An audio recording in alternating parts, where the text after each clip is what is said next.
Oh, paano mo binahandle ng mga bashers mo? Finger heart po. Yan. Di ba? Pag tinanong, how do you handle your bashers? Alam ko na sa interview. Finger heart. Heart kayo sa akin. Yan. Give them heart. Bago yun. Diba? Alam ko na ngayon. Pero honestly speaking, pasalamat talaga sila. SB19 ako.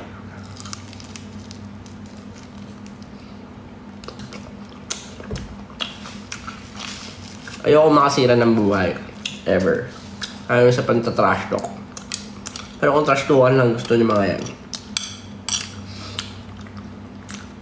Nako. Sumbong na sa nanay at tatay yan.